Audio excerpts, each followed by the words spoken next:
एक बार की बात है, सुषमा अपने पूरे परिवार के साथ खुशी खुशी मोहन नगर में रहती थी।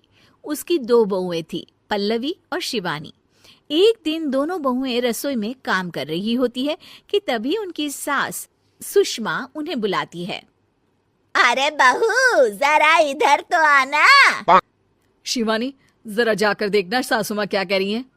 दीदी आप ही देख लो ना जाकर, आपको भी तो सुनाई दे रहा है। अरे मैं आटा गूंद रही हूँ ना, तुम चली जाओ। हाँ तो मैं भी तो सब्जी काट रही हूँ ना दीदी। अरे बहू जल्दी आओ।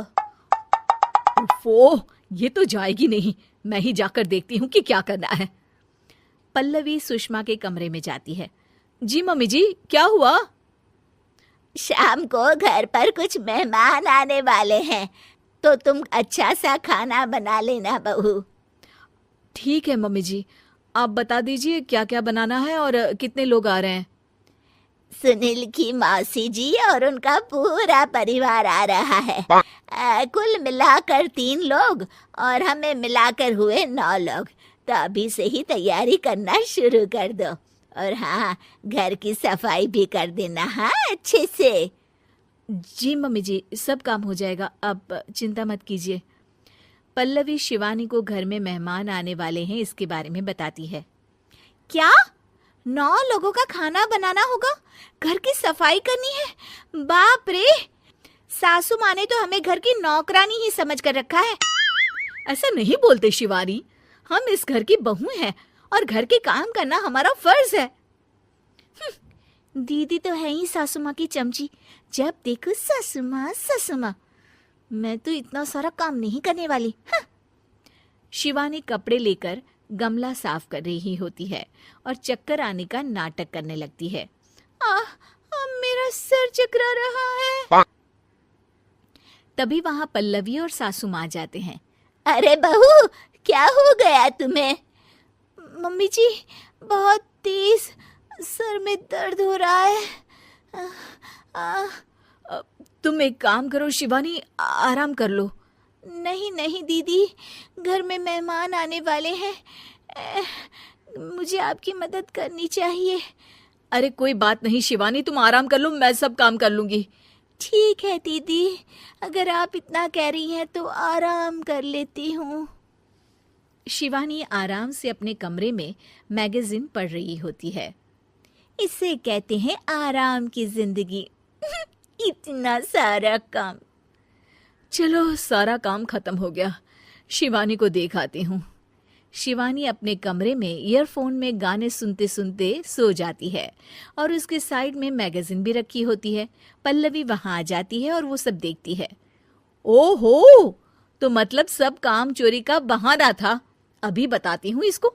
घर का सारा काम मुझे करना पड़ा और ये महारानी यहाँ मैगजीन पढ़ रही है, गाने सुन रही है। पल्लवी रसोई से एक प्लेट और चम्मच लेकर आती है और शिवानी को थाली बजाकर उठाने लगती है। शिवानी अचानक से उठती है। उठ गई महारानी, गाने भी सुन लिए, मैगजीन भी पढ़ ली। तुम तो बहुत बड़ी झूठी निकली शिवानी। तुमने सर दर्द का बहाना बनाया ताकि काम करने से बच सको। हाँ बनाया बहाना, तो क्या करती, इतने सारे काम करती। मुझे कोई शौक नहीं है चापलूसी का। क्या चापलूसी? तुम्हें लगता है कि मैं सारे काम चापलूसी के लिए कर रही हूँ? नहीं तो क्या। तभी वहां सासू माँ आ जाती हैं। अरे बहू, वो लोग बस आने ही वाले हैं, तुम तैयारियां कर लो। जी सासू माँ, तुझे तो मैं बाद में देखती हूँ। सब खाना खाने बैठते हैं और खाना शुरू करते हैं। तभी सुनील की मौसी बोलती है। वाह भाई वाह, खाना तो बहुत ही अच्छा बना है सुषमा जी, एक एक चीज में क्या स्वाद है। ये सुनकर शिवानी मुंह बना लेती है। उसे अपनी जेठानी की इतनी तारीफ रास नहीं आती। आपकी बहुएं तो बहुत ही अच्छा खाना बनाती हैं। हाँ बनाती तो दोनों ही अच्छा है, पर आज ना ये सारा खाना बड़ी बहू ने बनाया है। छोटी बहू की तबीयत ठीक नहीं थी, सो इसलिए। मानना पड़ेगा सुषमा जी, आपकी बड़ी बहू तो बहुत ही गुणवान है। पल्लवी की तारीफ सुनकर शिवानी को जलन होती है। पल्लवी ये सुनकर खुश हो जाती है और शिवानी की तरफ देखकर उसे चिढ़ाती है। कुछ देर बाद मेहमानों के जाने का वक्त हो जाता है। मौसी जी सबके लिए उपहार लाई होती है। वो सबको शगुन के पैसे देती हैं और अंत में पल्लवी के पास आती है। तुम्हारे लिए शगुन का लिफाफा तो है ही, पर बहू तुम्हें एक और उपहार भी मिलेगा इतना अच्छा खाना बनाने के लिए।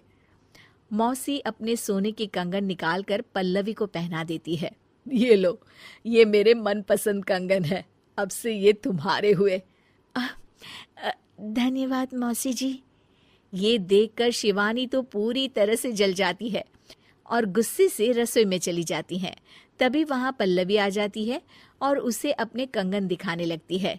देवरानी जी, अब आपका सर दर्द ठीक तो है ना?